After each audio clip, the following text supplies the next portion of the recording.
Okay, so we printed out the Spark Notes for the Epic of Gilgamesh, and like you can see, the plot overview is a little bit. I mean, not half as long, but it's going to tell you the whole overview of the plot. So we'll sort of go through it line by line, and what I really want you to do is ask questions. If you have any questions, stop me and ask any questions you might have. So let's just take a look at the first line. The epic's prelude offers a general introduction to Gilgamesh, king of Uruk, who was 2/3 god and 1/3 man. I mean, have you ever read a story like that before?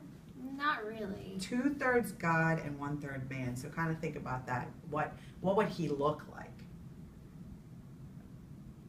Magic. Yeah, and I bet he probably had that presence of magic. You know, he Yeah. definitely. I mean, and if you were 2/3 god and 1/3 man, would you be a big guy? Would you be pretty big? Yeah, good. Probably masculine and things like that.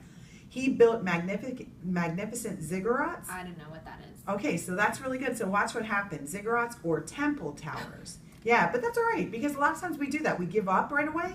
And if we just read a little bit further, it gives us the definition. So that's fine.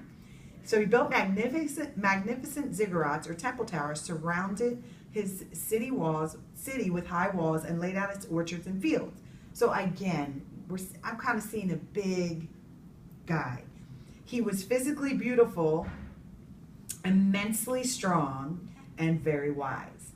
And this sounds to me perfect marriage partner, right? Where is he? Okay. Although Gilgamesh was godlike in body and mind, he began his kingship as a cruel despot. Despot? Yeah, have you ever heard of that word before? You know, I got to tell you, I'm not as familiar with that word either. I mean, I know what it means, but you don't see it a lot. But just based on, like, before we go on and read anything, just based on that, although Gilgamesh was godlike in body and mind, he began his kingship as a cruel despot. What would you guess despot means? So, like the opposite of a god. Yeah, good. Like opposite of God and kingly maybe. So let's look. He lorded over his subjects, raping any woman who struck his fancy. Hold on, let me take back the possible mate thing. Not a good one, right?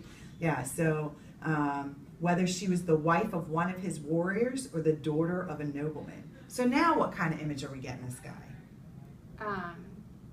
Like not good. Yeah, it's evil. kind of a jerk, yeah.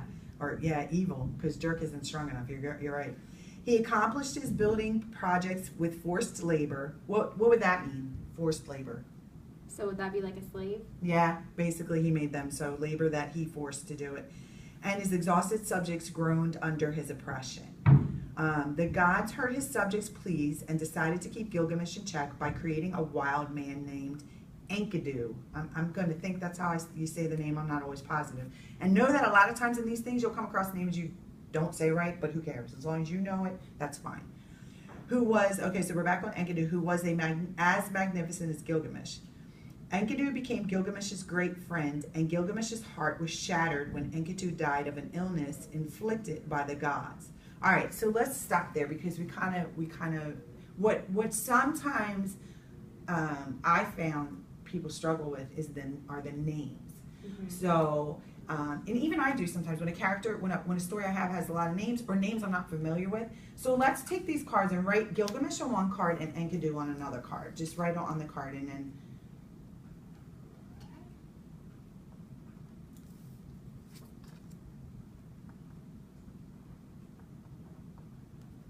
And so Enkidu was a wild man, and Gilgamesh was kind of the 2/3 god, 1/3 man, but he raped women and puts. So how would you remember that? What would help you remember who Enkidu was and who Gilgamesh was? Like a word? It could be a word or a picture. A lot of times a picture is good. Okay. So then I should draw a picture of what reminds me of Enkidu. Yeah, so what would, like a wild man, did they say he was a magician? No. I made that up? You made that up.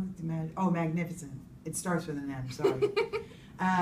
So a wild man who was as magnificent, but the wild is the thing so what would bring wild to your mind? Like an animal? Okay, an animal.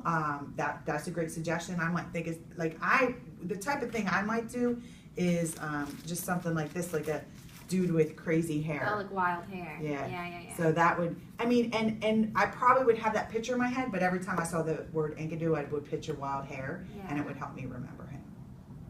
I like that. Okay. So just keep that, and we'll keep it, like a lot of times, we'll just keep that next to our story as we read, because it'll help us remember. And then Gilgamesh, what would you kind of represent him as? So he's godlike, but also evil. I don't know. Okay, so sometimes if you just think, because I see, like the first thing they described was him strong, so I might draw, and my drawings are never good, but it doesn't matter. A muscle, but making a fist like he's pounding down, because it lets me know he's, and what it just has to be that you remember it. Okay. So my pictures are never good when I draw. So like a fist with a fist with a muscle, but that, and like lines that show he's pounding down, because it makes you show that he's kind of neat. Okay.